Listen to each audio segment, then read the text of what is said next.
Well, I really wanted to discuss that Civil War article published by The Atlantic. It was pretty interesting reading. But I'll have to save that for tomorrow because last night was the Battle of Gainesville. Old Charlie Kirk waltzed into the University of Florida last night to be greeted by, who else but a mob of Groypers. Now, it seemed like this crowd was not as overwhelmingly Groyper contaminated as, say, the UCLA crowd. However, they definitely seem to be about 50-50, if not an outright majority. And of course, despite efforts by the Turning Point staff to remove Groypers from the audience, they really weren't successful at that because, the audience were Groypers. It's not like you had, one or two isolated guys in MAGA hats with rosaries, in a suit and tie that you could just pull out. The whole crowd was pretty well saturated with them. Now, I have to say, my initial reaction from watching last night, I was somewhat impressed with Charlie Kirk. He did not humiliate himself nearly as badly as he has before. Certainly, it was nothing like UCLA, I don't think. He said from the beginning, hey, there is going to be a Q&A. I understand that the room is full of Groypers. He didn't use the term Groyper. And he said, I'm going to answer your questions, and I'm going to take them on directly.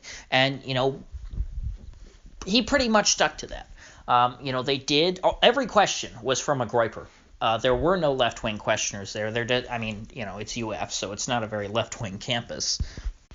It's not necessarily, the University of Alabama in terms of the lack of left-wing people, but, UF is not a Democrat stronghold, I'd say, by university standards. And so the Groypers lined up in double file. There were apparently going to be two lines, one for the lefties and one for the alt-right. But, of course, it was a little difficult for them to tell, and the Groypers weren't going to just stand in the alt-right line. And I have to say, Charlie Kirk was pretty conciliatory towards the Groypers. They all but one, asked a question on immigration, and Charlie Kirk seemed to take the approach of, hey, I feel your pain on the immigration stuff. And he repeatedly said, hey, I think we need less legal immigration. In addition to stopping illegal immigration. I no longer think that we should staple green cards to diplomas, which, was a major position of his that the Groypers wanted to take on originally back at, it wasn't OSU. Where was it? Was it University of New Hampshire maybe? Or maybe that was the second one. Anyway, it was at the start of this tour. The first question that kicked off this whole Groyper War thing was like, hey, Charlie, why do you want to staple green cards to the back of diplomas? That's terrible. You're just, you're importing all these people into America and then putting them through the, the left-wing college system to get them turned into, left-wing zombies. And then you're giving them permanent residency. That's suicide. And so Charlie Kirk has forced to concede that point. He's had to now withdraw that and say, I was wrong. So the Groyper War is having an impact. Charlie Kirk is having to change his stances to make sure that he, is able to have mass appeal. I think it's pretty clear that Charlie Kirk is a grifter. He wants to say things that people want to hear. So when you get mad at him and tell him, hey, Charlie, we, your audience, don't like hearing this, well, he's going to respond to that. It may not be immediately. He may not want to admit it. But, ultimately he responded and he changed his position because he doesn't want to be out of line with the mainstream of the conservative movement. He wants to have popular support in addition to support from his donors. And there were multiple questions, I think, that accused Charlie Kirk of having a weak immigration stance because of his donors. But, he was saying, hey, look, I changed my mind. So isn't that proof that I'm not beholden to my donors? Which, I think was he's still a grifter. But, that's not I can't just, answer everything that he says with, oh, you're a grifter, so that's a bad point. I think he made a decent point. Hey, I changed my mind, even if he did change it for, not necessarily the right reasons. I don't think that Charlie Kirk's necessarily had a huge change of heart in his opinion in the last couple weeks. He hasn't pointed to any moment to where he went, oh, this fact that I learned changed my mind. He just decided to change it on a whim. Now, something that was interesting, there was there were two female Groypers that got up.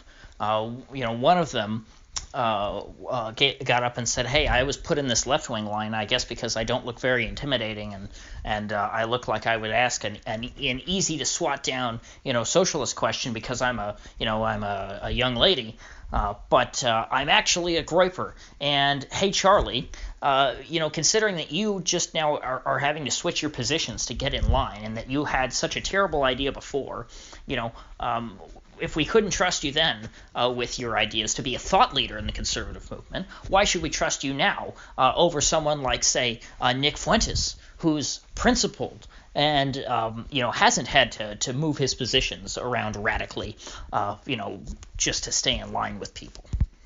Which I actually thought was a very good question. I mean, it kind of sounded trolly at the time because it's like, oh, you named the one who shall not be named. You're not supposed to do that at a turning point event. It's kind of like you could almost make it a drinking game. How many minutes it takes for someone to mention Nick Fuentes during the Q&A. You take that number of minutes and then you take that number of shots every minute. Until somebody names Nick Fuentes, take a shot. Because it seems to happen at every Q&A to where they say, "Hey, Charlie, you kind of seem inadequate. You kind of seem like an intellectual lightweight. So, why are you our leader?" Now, before I get to my overall thoughts on the night, there were some other things that I wanted to mention. One was there was one questioner who didn't ask about immigration, and he asked a question about the Jews, Dajooz. He seemed kind of kooky. Definitely not somebody that you want around at parties, political parties, that is, because, he was like, "Hey, Trump is bought off by the Jews, and the Jews control Trump. He's a, Jewish puppet." And, his point about, Israel and all that, and, I get where he's coming from, but he definitely asked it in a way that was, I guess, what's the term they use? Oh, not optical. It definitely sounded more just like he was asking a question because, he doesn't like Jews in general, other than, beyond just he's not happy about Israeli influence in Washington, which is a very legitimate problem, just like Saudi influence and corporate influence and all sorts of other, special interest groups. I mean, that's the problem with politics in general, is that, the folks with the big money who can make the big donations to the big politicians are the ones who run your government. You have a de jure democratic state, but a de facto corporate state. Now, one last thing that I thought was very, very funny was that Graham Allen, who, by the way, Graham Allen was there. I'd never really heard of the guy. I guess he works for the Blaze now. I haven't watched the Blaze in years because the people I liked on there are kind of gone. There's no Gavin, there's no Buck Sexton. I still like Pat and Stu. Pat and Stu are great.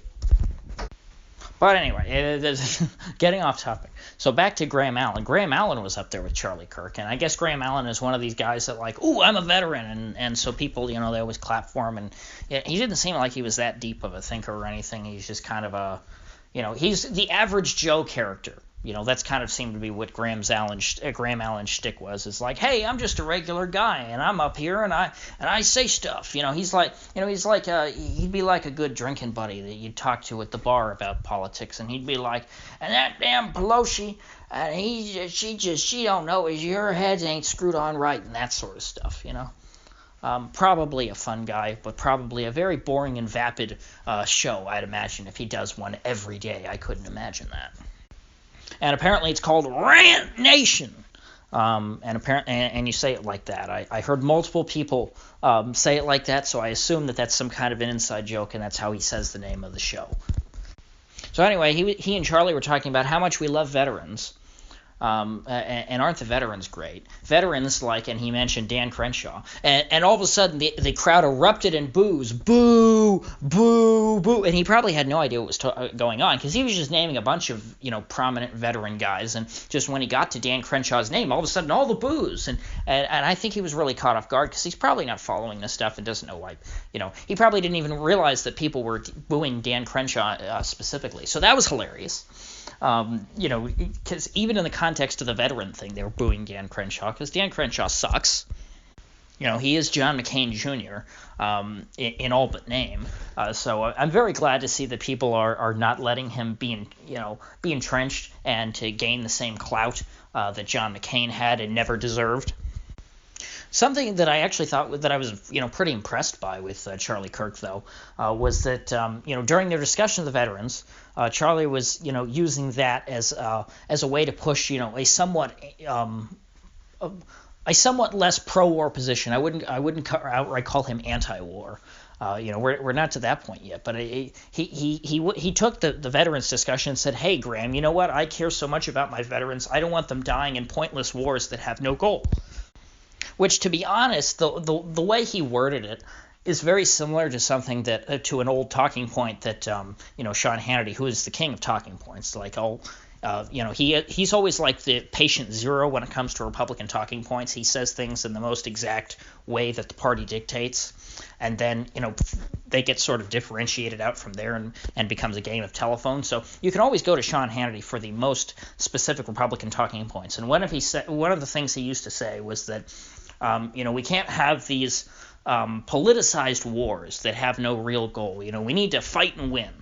And that's a very nice way of saying that we should have never gotten out of Vietnam, and we just didn't send enough troops to surge into Iraq. And that sounded similar to what Charlie Kirk was saying, but he was saying it in that hey, we need to end. But he specifically said, hey, the Iraq War was a mistake, and we need to get out of Afghanistan.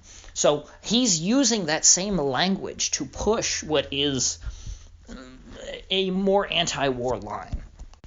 But as Fuentes pointed out, which I thought was a very astute of him, was that Kirk specifically said we don't need any more of these nation-building projects and those kinds of wars, and he specifically named Iraq and Afghanistan. Well, Iraq and Afghanistan are fairly unique. Because the U.S. has had lots and lots of wars over the years. Most of them, haven't been like Vietnam, Iraq, and Afghanistan. And sometimes they're not even, direct wars. But they are acts of regime change. And Charlie Kirk did not rule that out. He didn't say that America shouldn't be meddling in other countries and getting involved in all these internal politics of other countries and trying to dictate how their governments should be run. And so, therefore, Charlie Kirk's position still leaves open the door for stuff like, the Libya war, getting involved in Syria, all these other terrible things that are also, CIA military-industrial complex projects. So I don't know if this really presents a real shift in mainstream, conservative talking points, if mainstream conservatism is becoming more anti-war, or if the Iraq War and Afghanistan wars are just becoming kind of like gay marriage, to where it's something they're giving up on, but they are not really changing their minds. But then again, that's not a fair comparison, because the Republican Party never really cared about gay marriage anyway, they do very much care about wars. So I guess the jury is still out on this. I mean, I know that Charlie Kirk can't be too anti-war because he's mainstream. By definition, no mainstream person can be anti-war because the war party is who runs Washington, and therefore by extension they're the people signing Charlie Kirk's paycheck. Now, of course, whatever goodwill Mr. Kirk built up with me last night, when he was willing to engage these people and try to debate their ideas, and even though I don't think that his answers were sufficient and that he didn't convince anyone of it, of his side, I do think that he somewhat tried. However, this morning his organization put out a statement that essentially condemned all of them and said, "Oh, you're not welcome at our events," and blah blah blah, and you're terrible people, and you're evil, and anyone who wants you around, they're bad people. They never do this when they have Marxists at their events, which just that's what's infuriating to me, is this double standard to where, we love talking to people who support Mao Zedong, who killed, however many tens of millions of people on purpose, and starved them to death, one of the worst ways that you can kill someone. But these guys who, are not really Nazis, but, they want less immigration, so we're going to call them Nazis. They are way worse than the Maoists and the Stalinists. And, well, actually, I don't think they're actual Stalinists on college campuses these days, so that's a little rude. But, they're worse than all these Marxists and Maoists and people who actually do support ideologies that have led to the deaths of tens of millions of people. I mean, I just can't take that kind of BS. That is, it's so slimy and awful. Please just engage with people's ideas. You look weak when you do this. It looks like you can't debate them. And maybe Charlie Kirk can't. I mean, he didn't do a great job last night, but he didn't. I don't think he was completely humiliated. He held his ground to a certain degree. So why not just keep doing that? Or better yet, come up with better arguments to counter these people. If their ideas are so terrible, you should be able to express that. You shouldn't have to just say, oh, they're bad people, I don't want to talk to you. But the problem is they ask questions that Charlie doesn't have an answer for and that, frankly, he's afraid to answer. Like when, someone brought up, I think one of the most reasonable questions of the Q&A was someone who asked, hey, white people, by a majority vote Republican. Every other, ethnic group or racial group in the United States votes for the Democrats by a majority. And so how are you going to deal with Charlie, the changing demographics in this country? Because, of course, if, white people become a minority and they're the only group that, supports Republicans by a majority, well, then Republicans can never win a national election again. And Charlie's response was, well, that's just cynical. It's not cynical. That's reality. That's the, I believe someone, he specifically said, the questioner, hey, when are black people going to start voting Republican? Because it hasn't happened. There's been all this outreach. I mean, look at poor old Rand Paul. Rand Paul does this thing where he goes around to these historically black colleges, and, he talks about how, the drug war and stuff, and the prison system has hurt black communities in America, and how he thinks that should change. And he hasn't earned an ounce of goodwill from black people in general over that. He hasn't earned an ounce of goodwill from even white people on the left, because, the left isn't interested in your message. And considering that, Republicans, despite all of their outreach, at least their alleged outreach, what they claim to be outreach to, the other groups in America, and trying to treat people as individuals, which I think is a noble cause. Despite all that, they haven't made any inroads. So, you can't be surprised that someone would draw the simple correlation to, hey, non-white people don't vote Republican. White people do vote Republican. So shouldn't we want there to be as many? Wouldn't we want white people if we are on the right and want to defeat the Democrats and the leftists? Don't we want there to be as high of a percentage of white people in this country as possible? And that there seems to be there's some correlation there. And it's very strong. You can't deny that there's a correlation. That doesn't necessarily mean that it's because of inherent racial genetic differences, because I, of course, don't believe that. But, if people like me who don't believe that, we have to, try and justify why that's not the case to people who do believe that, because that's the obvious solution. Okay, that seems to be the most simple explanation for why, non-white vote people vote one way generally, and white people vote another way. And Charlie didn't try to explain that. He didn't explain that, there are, historic and cultural reasons why, black people vote a certain way. Because, of course, there was a time when black people did vote Republican, and then they didn't. But they generally vote as a group. When they voted Republicans, they mostly voted Republicans, or almost entirely voted Republican. And since they've been voting Democrat, they pretty much, entirely vote Democrat. And then other groups have different histories. So like the Hispanics, most Hispanics come from Latin America and from countries with very left-wing governments and fairly left-wing politics by American standards. Countries where there are, active communist parties. Countries where, the poor people who want to emigrate typically are not the base of the center-right parties. the center-right parties tend to appeal more towards, middle-class people and folks who are doing kind of well in the country and don't want to, emigrate to the United States. The kinds of people who come to the United States are usually poor and looking for work, but those are also the people who in Latin America are the base of the left-wing parties. That also explains why, say, Cuban Americans, for example, tend to vote Republican and not Democrat. Well, look at the character of the Cubans who came to America. These were people who were fleeing a communist dictatorship. So, of course, the kinds of people who would flee a communist dictatorship are going to be inclined towards more right-wing politics.